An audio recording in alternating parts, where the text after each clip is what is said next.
Magbabahagi po ako sa inyo ng orasyon po. Santo Niño, orasyon po ito para pampaamo sa lahat ng tao.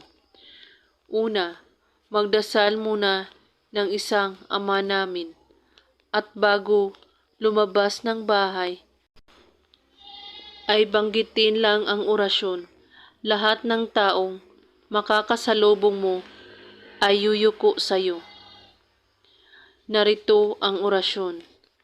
Jesus, Jesus, Santa Cruz, Espiritu Ninyo, lahat kayo ay aamo sa akin.